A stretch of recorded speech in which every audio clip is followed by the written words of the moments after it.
en le voyant assis dans la semi-obscurité de l'étude, personne n'aurait jamais pu soupçonner sa véritable nature.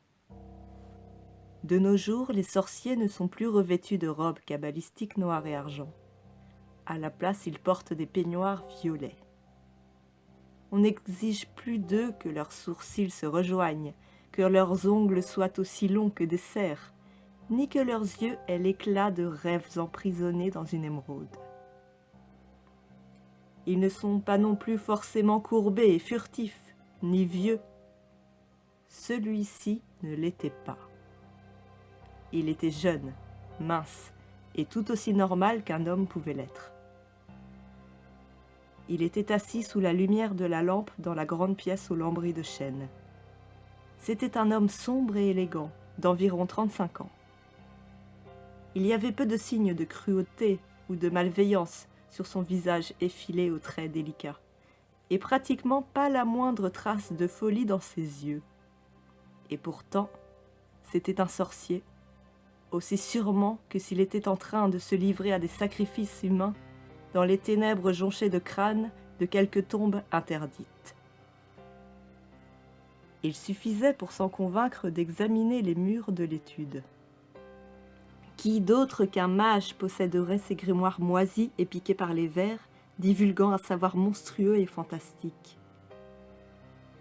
Seul un thaumaturge confirmé oserait affronter les sombres mystères du Necronomicon, des mystères du vers de Ludwig Prien, des rites noirs de Louvet Keraf, le prêtre dément de Bastet, ou de l'atroce culte des goules du comte d'Erlette. À part un sorcier, personne ne pourrait se procurer les antiques manuscrits reliés de peau humaine ou faire brûler un encens aussi lourd qu'aphrodisiaque dans un crâne enchâssé.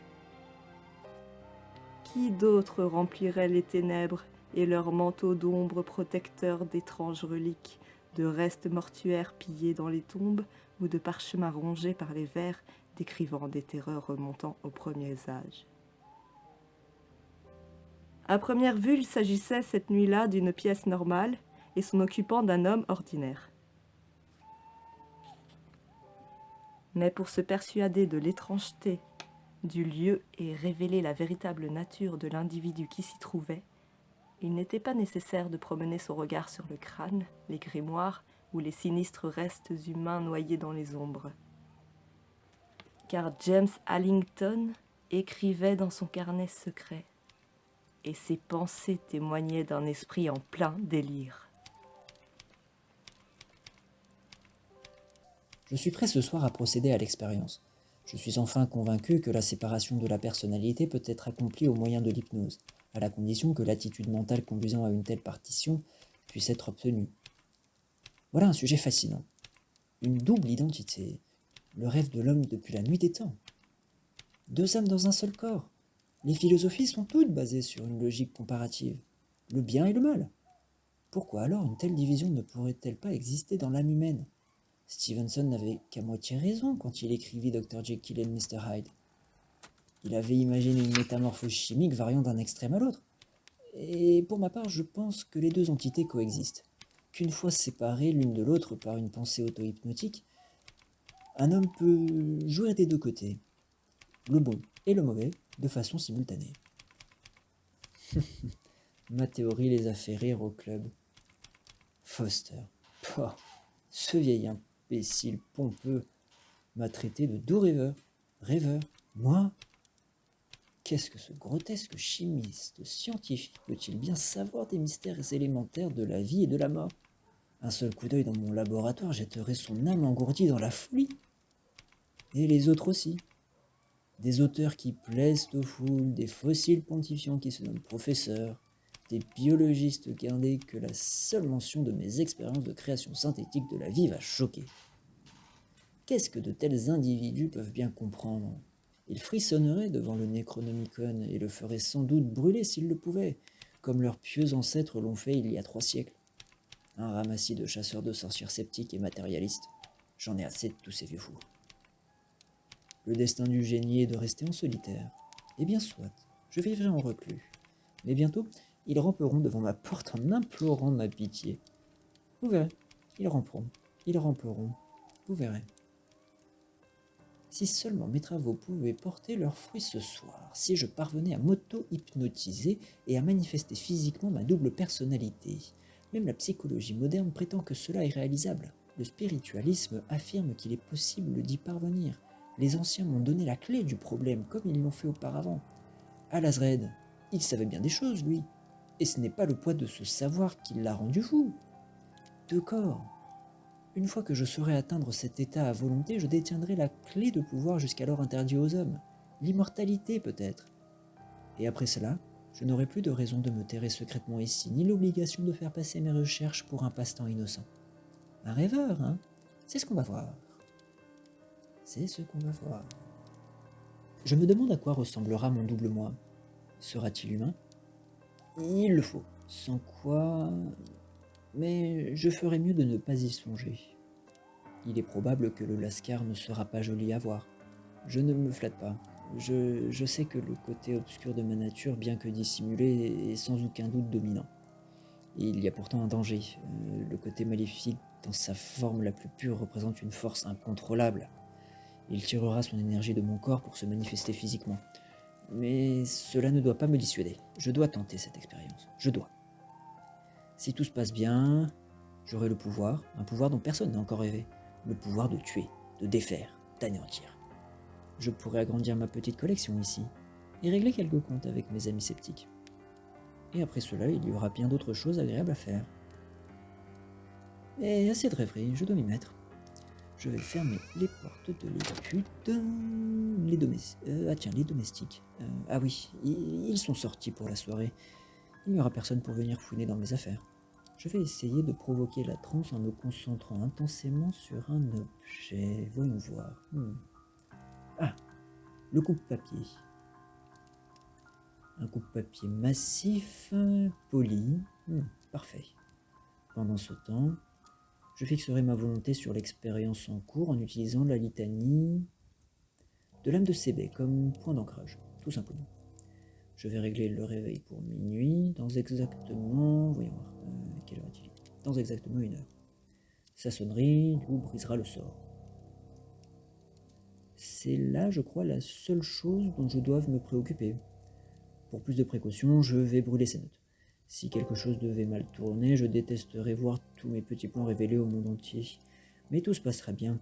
J'ai eu recours à l'auto-hypnose plusieurs fois auparavant et je serai très prudent. Quel sentiment fantastique ce sera de dominer 2 corps en même temps. Je parviens à peine à me contrôler, je tremble d'excitation à l'idée de la métamorphose à venir, le pouvoir. Le pouvoir. Voilà. Une fois ces notes réduites ensemble, je serai prêt à entreprendre la plus grande expérience jamais tentée par un homme. James Allington s'assit devant la lampe à la lumière tamisée. En face de lui, sur la table, se trouvait le coupe-papier dont la lame polie brillait doucement. Seul le lent tic-tac d'une horloge brisait le silence absolu de la pièce verrouillée. Les yeux du sorcier étaient vitreux.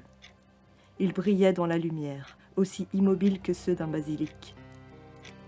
Le reflet projeté par le coupe-papier s'enfonçait dans sa rétine comme le rayon éblouissant d'un soleil ardent, mais jamais son regard fixe ne s'en écarta 1 seconde.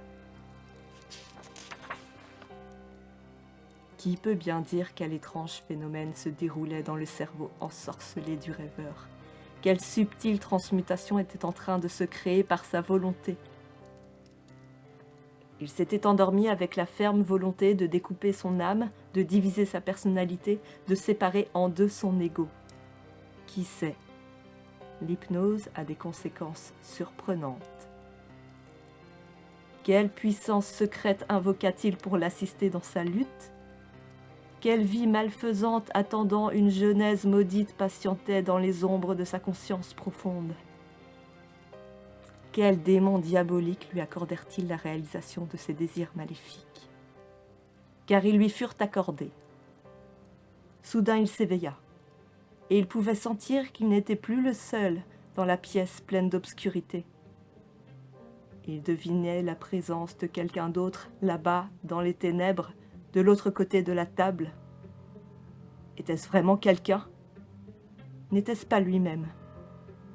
Il jeta un coup d'œil à son corps et ne put retenir un cri de stupéfaction.